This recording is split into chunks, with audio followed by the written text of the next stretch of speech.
welcome to Storytime with Judy. Our book today is Elizabeth, Queen of the Seas by Lynn Cox and illustrated by Brian Floka. Well, Elizabeth is an elephant seal and she finds her way up the river into this city, and she loves being in the city. But the thing is, sometimes she will climb out on the road just to rest and it causes accidents. So they decide that they need to take her off. They take her off once, they take her off twice, they take her off 3 times, but she keeps coming back. Let's find out what happens. There was once a lovely elephant seal who lived in the city. Most elephant seals lived in the ocean in salt water. They sleep on rocky coasts and lie along sandy beaches. But this seal was different. She swam in the sweet, shallow waters of the Avon River, where it flowed through the heart of the city in Christchurch, New Zealand. When the seal grew tired, she pulled herself onto the shore with her front flippers, then hauled her back flippers up behind her. Moving up the soft shore like a giant inchworm, she'd stretch herself out on the long, cool grass and take a nap in the bright sunshine. And when she got hot, she'd use her flippers to toss huge clumps of cold, wet mud onto her back. The seal's coat was silvery brown. She was 8 feet long as a long surfboard, and she weighed 1,200 pounds, as much as 15 Labrador retrievers. The people of Christchurch knew there was something very special about her. She was strong and powerful and regal, like Elizabeth, the Queen of England. And so they named her Elizabeth, Queen of the Seas. There was one small boy named Michael who looked for the elephant seal every day on his way to school and again on his way home. Even on weekends, he walked beside the slow swaying waters, hoping to spot Elizabeth's head bobbing above the current or see her body resting on the riverbank. Though Michael knew never to get too close to her, after all, she was a wild animal, he liked to call out her name. Elizabeth! Hello, Elizabeth, Queen of the Seas, are you there?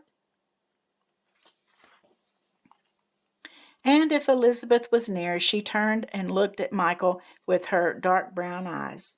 Snort once to clear the water from her nostrils, and once again as if to say hello.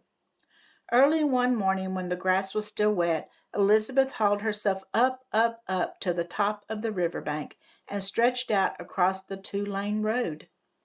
Maybe she liked the feel of the warm firmness under her belly, or maybe it was the sunshine fanning out across her back. But whatever it was, she decided to stay. Suddenly, there was a screeching of brakes. Elizabeth moved forward as quickly as a 1,200-pound animal with flippers or legs can. Bang! The car hit a rock and dented its fender. Elizabeth threw herself across the road. Another screech. A second car just missed running over her back flippers. Elizabeth, Queen of the Seas, slid down the riverbank and belly flopped into the water. Elizabeth escapes death by a flipper's breadth, the Christchurch newspaper proclaimed the next day. All over town, people were talking. Some were afraid Elizabeth would climb into the road again and be hit by a car. Others worried that she would cause a terrible accident when cars swerved to avoid her. They decided that maybe it would be better for Elizabeth to live with other elephant seals. If she lived far away from the city, she wouldn't be a danger to anyone. So one day, a group of volunteers in a small motorboat waited until Elizabeth was in the river, then approached her slowly and gently looped a rope around her large body. And they towed Elizabeth down the Avon River. A boy watched from the bridge. "Don't take my elephant seal away," Michael cried. "This is where she belongs." But the boat went on, towing Elizabeth out past the silty brownish-green river mouth into the cold, dark ocean. At last the boat reached a sandy beach where elephant seals lived. There the crew set her free.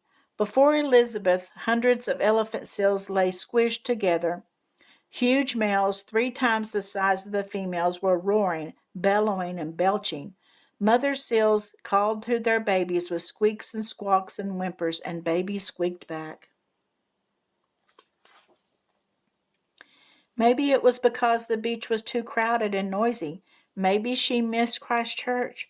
Or maybe there was some other reason that we can never know, but Elizabeth chose not to stay.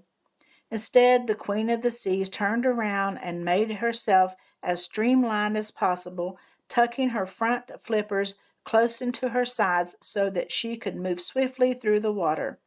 Back across the cold, open ocean she swam. Into the sweet, warm Avon River. Still on she swam, past the wispy willow trees that lined the shore until she reached her favorite sunbathing spot by the bridge.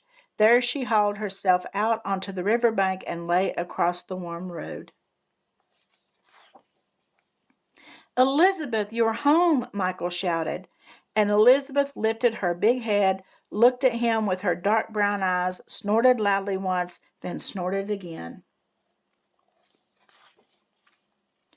It wasn't long before people all over Christchurch were running down to the riverbank or jumping on their bicycles to see Elizabeth.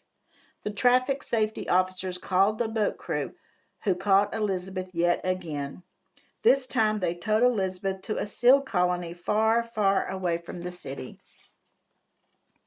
Each day Michael looked for his friend on the way to school and on his way home. Each day there was no one there to greet him. But then one day, miraculously, Elizabeth was back, looking up at Michael and snorting before pulling her great body out to the sun to sun herself along the road. When Elizabeth was taken away the next time, people thought they would never see her again. The boat towed Elizabeth hundreds of miles from Christchurch before letting her go, and the seal pulled herself out of the ocean water onto some large rocks along the shore. The boat turned and headed back to Christchurch. A month passed. Michael and his friends rode their bikes and swam in the river. They explored, built forts, and lay in the wild fields outside Christchurch reading great books. And always they watched for Elizabeth. A second month passed, and then almost a third. Michael watched the waters, and he wished upon the stars. And then one warm summer morning, Elizabeth was back. There in the water beneath the bridge was the beautiful elephant seal who weighed as much as 15 Labrador retrievers. "Welcome home, Elizabeth," Michael shouted. Elizabeth looked at him with her dark brown eyes, snorted once and once again. Michael ran to tell his friends, who told their families, who all came down to the spot on the bridge. Looking out into the sun-speckled water, they cried, "Welcome home, Elizabeth, Queen of the Seas." The people of Christchurch loved Elizabeth, and so they decided to put up a sign on the road where she liked to sleep. It was bright yellow with large black letters on it that said, "To this day," it said, "Slow Elephant Seal Crossing." To this day, townspeople wonder how Elizabeth managed to travel so far. They know she must have swum through high waves and against strong currents. She must have swum tired, but still kept on swimming. She must even have swum while she slept, day after night. And they like to imagine that at last, when she reached the mouth of the Avon River, she swam up on a stream of moonlight until she reached the shore. There was once a lovely elephant seal who lived in the city, and that is exactly where she belonged. Well, she liked living there in the city, didn't she? And she wasn't going to let them take her away no matter how far they took her. She would always come home. And the city people decided to let her stay, didn't they? I hope you enjoyed the story. I know I did. I'll see you again tomorrow, and don't forget to like and subscribe.